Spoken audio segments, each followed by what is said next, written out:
We need new horsepower. The words hit the conference room like a sledgehammer. I sat at the end of the polished table, my coffee growing cold as the board chairman's voice echoed off the glass walls. 18 years with Gervora Group. And this was how it ended. My name is Walter Briggs.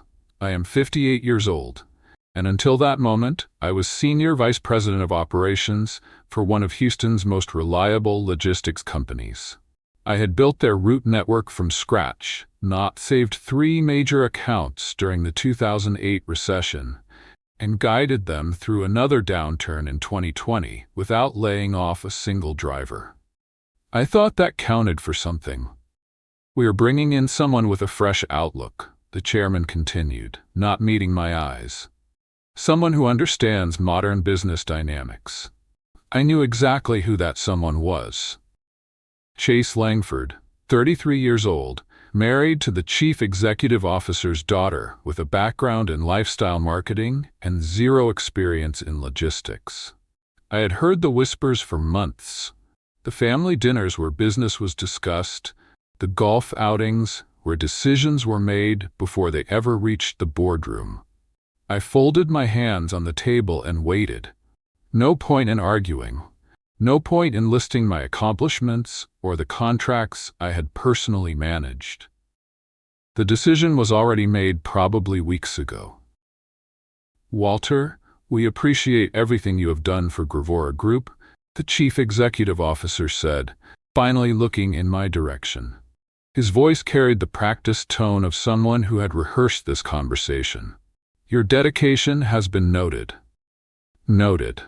18 years reduced to a single word. The meeting continued for another 20 minutes. They discussed transition plans, my replacement timeline, and the farewell gathering they would host. I listened without speaking, my mind already elsewhere.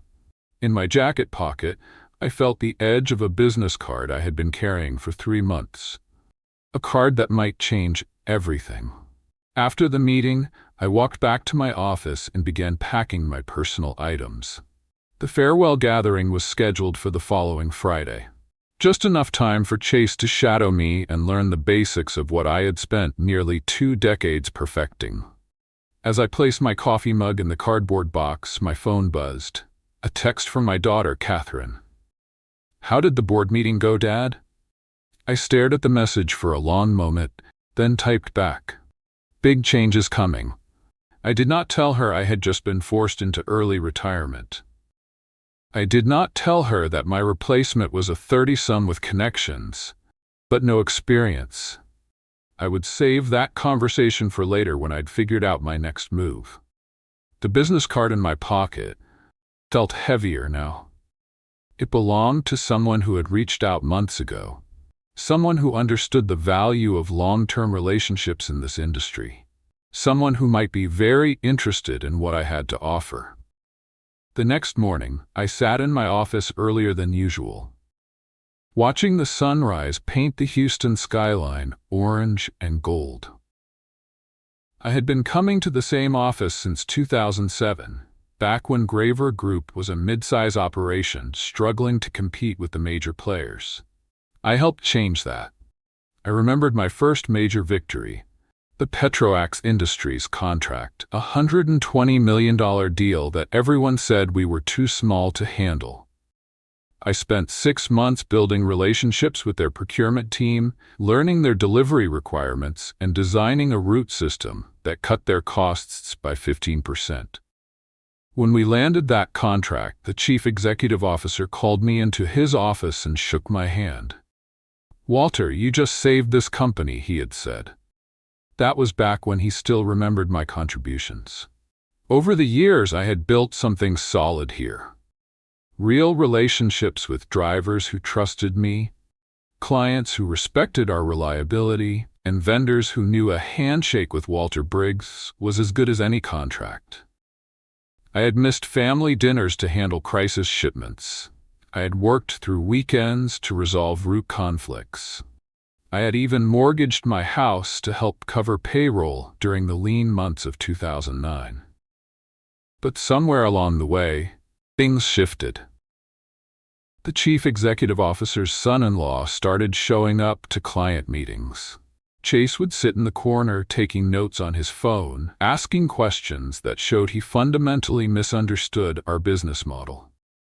The clients were polite, but I could see the confusion in their eyes. Why was this kid here? The warning signs had been building for months. My input was requested less frequently in strategic meetings. Budget decisions that used to require my approval were suddenly handled by the finance team. When I raised concerns about a proposed route change that would impact our largest client, I was told my perspective was valuable, but perhaps too focused on the past. 3 months ago, everything became clear.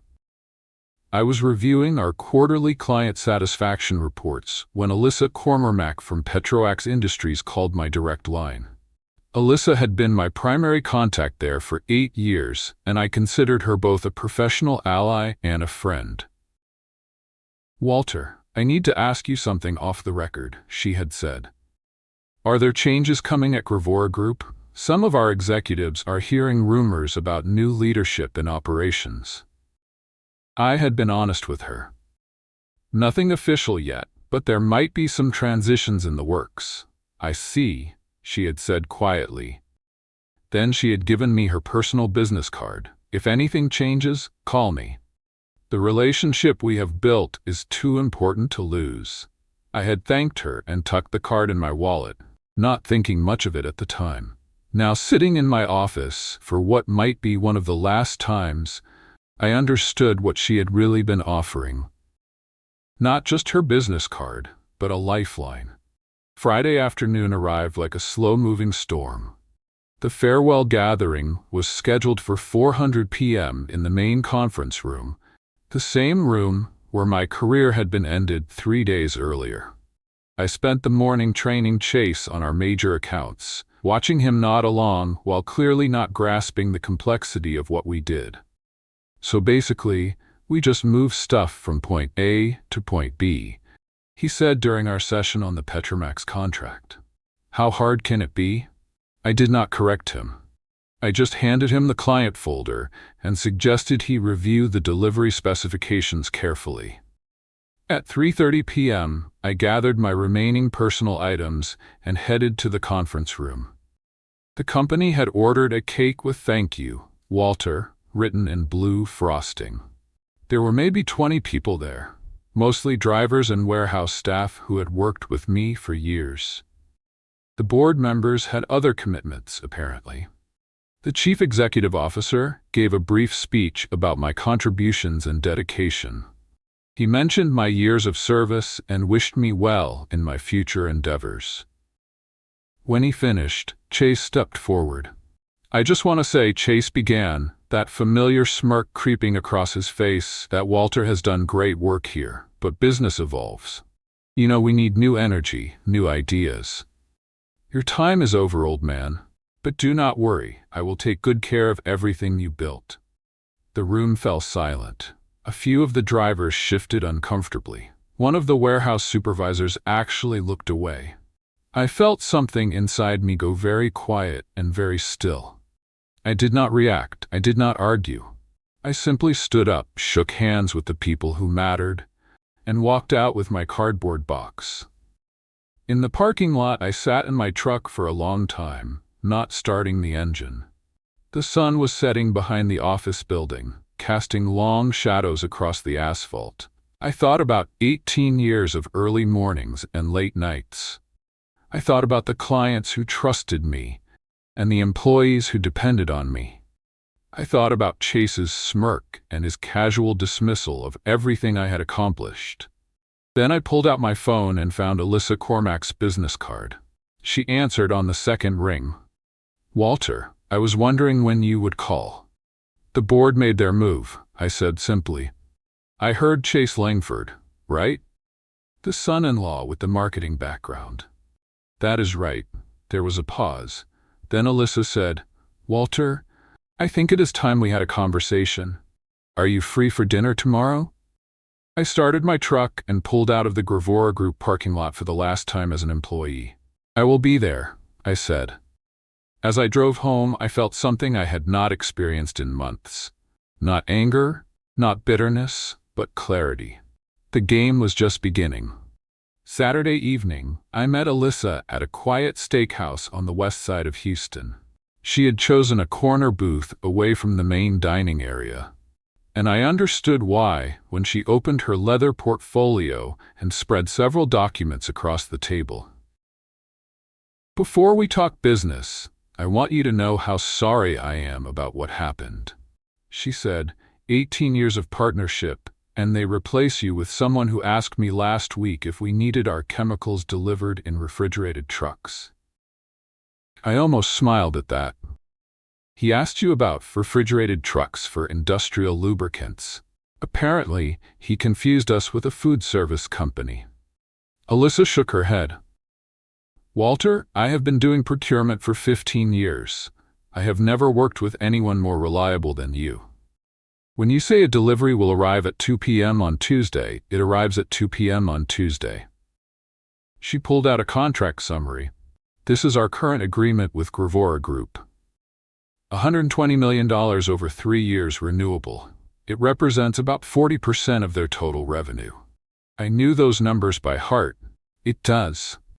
"Here's what Chase does not understand," she continued. "This contract exists because of relationships, not just competitive pricing. When we had the pipeline incident in 2018 and needed emergency chemical deliveries, you personally drove out to our facility at midnight to coordinate the response. When our usual vendor failed us during the freeze last year, you found an alternative supplier in 6 hours. I remembered both situations clearly. That is the job." "No, Walter, that is not the job. That is going above and beyond repeatedly for years. And now they expect me to maintain that same level of service with someone who thinks logistics is just moving stuff from point A to point B." Alyssa leaned forward. "I have been authorized by Petromax Industries to explore alternative logistics partnerships. Our contract with Gravora Group expires in 60 days. If we choose not to renew, they lose their biggest client." I sat down my coffee cup carefully. "What are you suggesting?" "Balex Maritime approached us 6 months ago. They are expanding their inland logistics division and looking for experienced leadership. They offered me a very competitive proposal, but I told them we were happy with our current provider." She paused. "That was when our current provider included you." I understood now why she had wanted this conversation off the record. "And if I were to join Balex Maritime, then we would have a reason to reconsider their proposal." Over the next hour, Alyssa laid out the details. Balex Maritime was a Houston-based company with strong financials and aggressive expansion plans. They needed someone with established client relationships to lead their new logistics division. The position would be executive consultant with significant equity participation. "The offer is substantial," she said, sliding a document across the table. "But more importantly, it is a chance to build something new without the politics and family connections that derailed your career at Gravora Group." I reviewed the terms quickly. The base salary was competitive, but the equity package was extraordinary. If Balex Maritime achieved their projected growth targets, my stake would be worth more than I had made in my last 5 years combined. "There is one condition," Alyssa added. "Balex Maritime needs an answer within 2 weeks.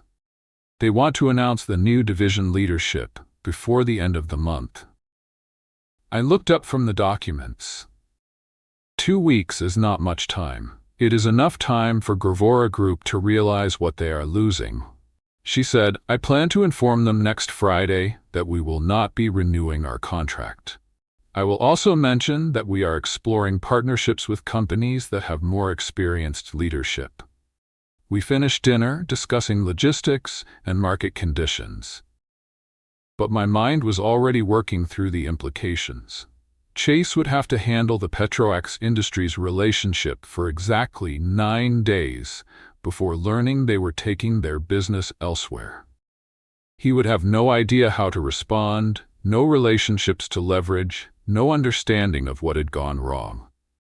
As I drove home, I felt something I had not experienced since my termination. Anticipation. Not for revenge exactly, but for the opportunity to prove that experience and relationships still mattered in business. I had 48 hours to make my decision, but honestly, I had already decided the moment Chase called me an old man whose time was over. Monday morning, I called Balex Maritime and arranged a meeting with their executive team. The company headquarters was located in a modern office complex near the ship channel, and as I walked through their lobby, I could see why Alyssa had been impressed with their proposal. The chief executive officer, Victoria Henley, was a former ExxonMobil executive who understood the energy logistics business inside and out. She had founded Balex Maritime 5 years earlier with backing from private equity investors, and they had grown rapidly by focusing on specialized chemical and petroleum transport. "Walter, your reputation precedes you," Victoria said as we sat down in her office. "I have heard nothing but positive feedback about your work at Gravora Group. The Promax Industries relationship alone is worth more than most companies generate in total revenue." I appreciated her directness. Alyssa Cormarmac suggested you might be interested in expanding into inland logistics. More than interested. We have been planning this expansion for 18 months, but we needed the right person to lead it. Someone with established relationships and proven results. She leaned back in her chair. What Alyssa may not have mentioned is that we have been watching Gravora Group's performance closely. Their client retention has declined significantly over the past year. This was news to me. I was not aware of any major client losses. 3 accounts terminated their contracts in the last 6 months. All cited concerns about service reliability and communication issues. The board has been scrambling to maintain revenue, which is probably why they made the changes they did. Victoria pulled out a folder. We did some research after Alyssa contacted us. Gravora Group's financial position is not as stable as it appears. They have been using short-term credit lines to cover operational costs, and their debt-to-equity ratio has increased substantially.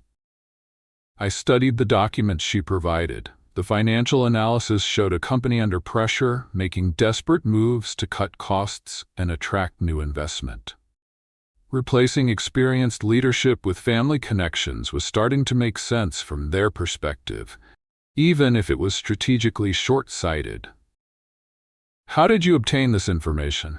I asked. "Public filings mostly, plus industry contacts who have been watching their performance." Victoria smiled. "The logistics business is smaller than people think. Word travels fast when a company starts struggling." She explained that Balex Maritime had been positioning themselves to acquire distressed competitors. But the opportunity to hire experienced leadership and attract their client base was even more appealing. If I joined their team and brought the Promax Industries contract with me, it would accelerate their growth plans by years. "There is something else you should know," Victoria said. "We have been in preliminary discussions with 2 other former Gravora Group clients. They are both expressing interest in switching providers, but they want assurance that they would be working with experienced logistics professionals." I recognized the names she mentioned. Both were accounts I had managed personally, relationships built over years of reliable service and problem-solving. If those clients followed Petroex Industries to Balex Maritime, Gravora Group would lose nearly 60% of their revenue within a matter of months. "What would be my role in client transitions?" I asked. "You would lead the entire inland logistics division, full operational authority, equity participation, and complete independence to build the team you need." Victoria paused. "The only requirement is that you maintain the service standards that made you successful at Gravora Group." As I drove back home, I understood that this was about more than just my career transition. Greva Group had made a fundamental miscalculation. They had assumed their client relationships were tied to the company rather than the individual who had built and maintained those relationships. They were about to learn how wrong they had been. Tuesday morning, I signed the contract with Balex Maritime. Victoria Henley handled the paperwork personally, and we agreed that my official start date would be the following Monday.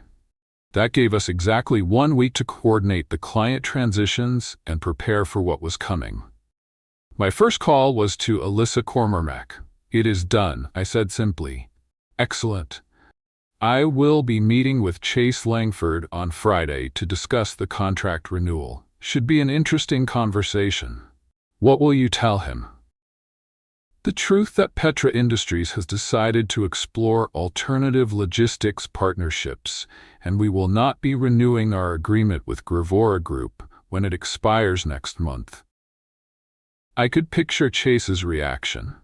He would probably try to schedule an emergency meeting with the chief executive officer, scrambling to understand what had gone wrong.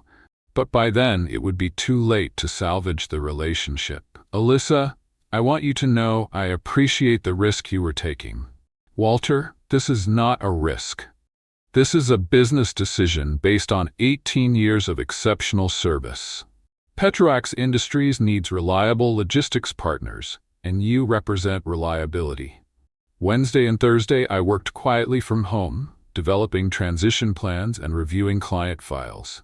Victoria had provided me with detailed information about Balex Maritime's capabilities, and I was impressed with their infrastructure and technological systems. In many ways, they were better positioned than Grevora Group to handle complex logistics requirements. Thursday evening, my phone rang. The caller identification showed Grevora Group's main number. "Walter, this is James from the Chief Executive Officer's office. Mr. Davidson would like to schedule a meeting with you tomorrow morning. Would 9 a.m. work?" I almost laughed. "What does he want to discuss?" He did not provide details, but he mentioned it was regarding client relationships and transition planning.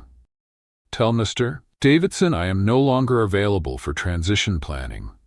My employment with Grevora Group ended last Friday." "Sir, I think there may be some misunderstanding. This would be a paid consultation." "There is no misunderstanding, James. Have a good evening." Friday morning, while I was reviewing contracts at Balex Maritime's offices, Victoria knocked on my door. "You might want to see this," she said, handing me her phone. It was a news alert from the Houston Business Journal. "Grevora Group loses major client. Stock drops 15%. The article was brief but accurate. Petromax Industries had announced they were terminating their logistics contract with Grevora Group, citing strategic realignment with a new service provider. The stock market had responded immediately, driving share prices down in heavy trading. "How did the media find out so quickly?" I asked. "Petroax Industries is publicly traded. They had to file a disclosure about the contract termination." Victoria smiled. "The business community is very interested in their choice of new logistics provider." My phone buzzed with a text message from an unknown number. "Walter, this is Chase Langford. We need to talk immediately. Call me." I showed the message to Victoria. "What do you think?" "I think Chase Langford is having a very bad day," she said, "and it is about to get worse." That afternoon, I received 2 more calls from former clients asking about my availability for consulting work. By evening, it was clear that word had spread throughout the Houston logistics community. The experienced professional was available, and companies were interested. I did not call Chase Langford back. I did not contact Grevora Group's executive team. I did not gloat or make public statements about my transition. I just answered the phone when it rang and scheduled meetings with prospective clients. The market would handle the rest. 3 weeks later, I was sitting in my new office at Balex Maritime when Victoria knocked on my door with a newspaper folded under her arm. "You are going to want to read this," she said, placing the Houston Business Journal on my desk. The headline read, "Gravora Group Seeks Emergency Funding After Client Exodus." The article detailed everything that had unfolded since my departure. Petroax Industries had been the first to leave, followed within days by Morrison Chemical and Gulf States Energy. Both companies had announced partnerships with Balex Maritime, specifically citing the experience and reliability of our logistics team. Within 2 weeks, Grava Group had lost nearly 70% of their major contracts. The board had called an emergency meeting. Chase Langford had resigned, citing personal reasons and family obligations. The chief executive officer had been forced to accept a bridge loan from private investors just to maintain operations. "There is more," Victoria said, pointing to a smaller article on the facing page. Chase Langford has joined his father-in-law's real estate development company. Apparently, logistics was not the right fit for his skill set. I folded the newspaper and set it aside. What about their remaining operations? They are trying to rebuild with a smaller client base. The new operations manager is actually someone you trained, Jacob Miller. He reached out yesterday to ask if we might consider some kind of partnership arrangement. I remember Jacob. Good worker, solid understanding of the business, but he had inherited an impossible situation. What did you tell him? That we would be happy to discuss subcontracting opportunities if they could meet our service standards. It was a professional response. Balex Maritime was growing rapidly, and we needed reliable partners to handle overflow capacity. If Gravora Group could rebuild their operations and maintain quality standards, there might be room for collaboration. But that would be a business decision, not a personal one. 6 months later, I was driving through downtown Houston when I passed the building that had housed Gravora Group's headquarters. A for lease sign hung in the front window. They had relocated to a smaller facility on the south side of town, focusing on local delivery services and subcontracting work. Jacob Miller was doing his best to rebuild the company's reputation, but the damage had been substantial. Most of their former clients had moved on to other providers. I pulled into a coffee shop and sat by the window watching the early morning traffic. My phone buzzed with a text from Catherine. Dad saw the article in Forbes about Balex Maritime. Congratulations on the expansion. The Forbes piece had highlighted our company's rapid growth and successful entry into the inland logistics market. We had tripled our client base and expanded operations to 3 additional states. The equity stake that had seemed optimistic 18 months earlier was now worth more than I had earned in 20 years at Gravora Group. But the real satisfaction was not financial. It was walking into our warehouse every morning and seeing drivers who trusted my leadership, working with clients who valued long-term relationships, and building something sustainable rather than just profitable. I finished my coffee and drove to the office. Victoria was already there reviewing proposals for our next expansion phase. We had been approached by companies in Dallas and San Antonio, and the demand for experienced logistics management was higher than ever. "Good morning, Walter," she said as I walked into the conference room, ready to change another industry. I sat down and opened my laptop. Outside the window, Houston was waking up to another day of opportunity and possibility. "Let's get to work," I said. The phone rang and I answered it, just like always.